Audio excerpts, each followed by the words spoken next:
Hi guys, welcome back to my channel. If you're watching me for the first time, my name is Lizzie. You're welcome. For new subscribers, thank you for subscribing to my channel. Trust me, you're going to enjoy it here. For all subscribers, thank you guys for always coming back to watch my videos. I love you guys so much. Today we are going to do a quick gele tutorial, and I'm going to show you guys how I was able to tie this ruffled gele that you can see on your screen. So the first thing I did was to fold the edges of the gele, because you need to make sure that the front of the gele is as smooth as possible and that it's not rough basically.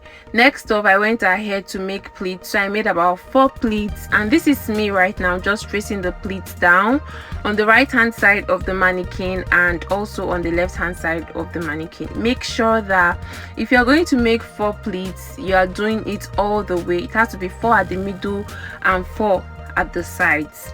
So right now I am going to create a V in front of this mannequin right here. So I'm going to move one of the hands of the mannequin to the back a little bit so that I can have space at the middle, like you can see in the video. Next up, I'm going to trace the pleats properly so that it looks good and so that everything comes out neat and nice.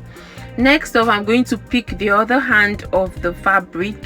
As you can see, there's a little space at the middle, and I place one hand of the fabric on the ear of the mannequin. I'm just going to place this hand right here, bring it to the front like this, and continue making my pleats. At this point, you can see that I have achieved a V shape in front of the gele like this. So I'm just going to continue tracing my pleats so that I can have 4 on this side as well, because from the look of things, everything has already, like, it has scattered. So I need to go and arrange everything myself.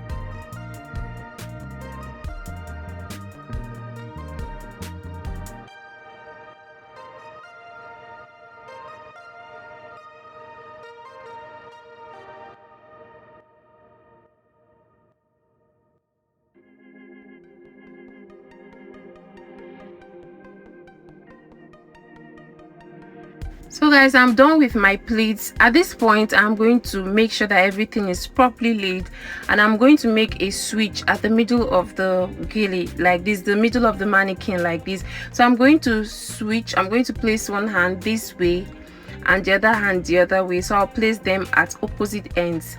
As you can see, I'm tying on a mannequin and it's quite slippery. So if you're going to tie on a mannequin, you should make sure that you are holding everything firm, you are holding it firmly. And then if you're tying on someone, you could actually ask them to hold one side while you go ahead to make your ruffles or create the intended style on the other side. So right now I'm just going to pin one hand of the fabric down so that everything stays secured while I go ahead to create ruffles with this hand of the fabric. And then right now I'm going to pin where I want the ruffles to stop. I'm not going to extend my ruffles beyond this point, so I'm just going to pin that down. And once I'm done pinning, I'm going to start creating ruffles. So unlike the previous videos that I already made, I usually go ahead to pin every ruffle that I make. I go ahead to pin, and I usually spend a lot of time doing this. And I also usually make use of a lot of pins, which I discovered recently that it's not really necessary. So this is me just walking my fingers through. I'm just going to keep folding and folding until I am done with this hand of the gele.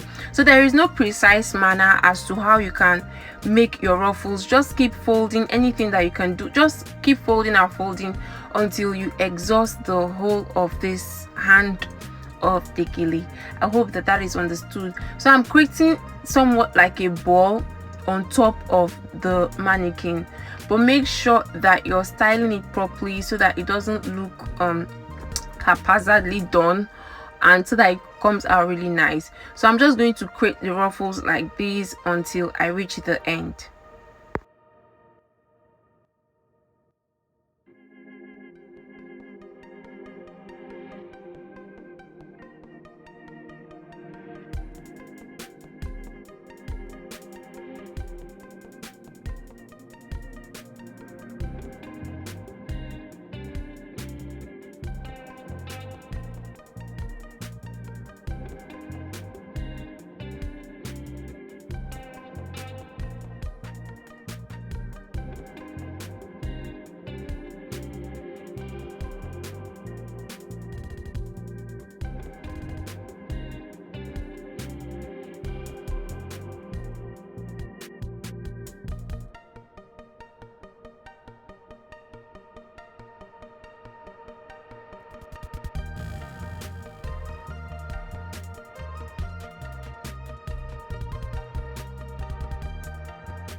So at this point, I'm going to pin so that everything stays secured and so that it's good. And once I'm done pinning, once I'm done checking and seeing that everything is really cool and it's not going to fall at any point, just in case your model or your client wants to dance, you don't want the headgear or the gele to fall. So pin properly so that everything stays nice. And once I'm done doing that, I'm going to move over to the other hand of the gele and then basically repeat the same process.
So once I'm done creating my ruffles, I'm going to merge the both of them together just so that it can give me a very nice shape and so that it looks good. So I'm just going to merge them together like this.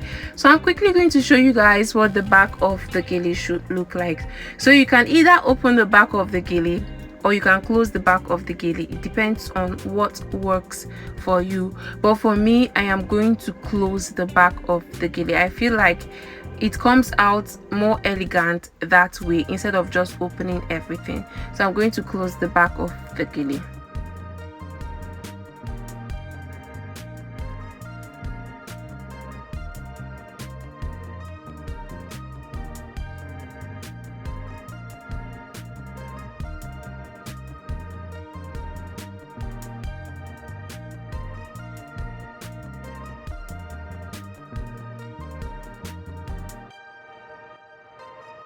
So right now I'm going to pin the ruffles to the base gele. If you don't do this, you discover that the ruffles will want to fall at one point or the other. So make sure that you pin the ruffles to the base gele. And what I mean by base gele is the initial four that we created. So this is it, guys. This is basically what your gele should look like once you're done. Thank you guys so much for watching this video. I do hope that it was helpful. If it was, please don't forget to hit the subscribe button, like and share if this video has helped you in any way at all. I love you guys so much. I will see you all in my next video. If you've not turned on your notification button, please do that so that each time I post, you get the notification and you'll be the first to know. I love you guys so much. I'll see you all in my next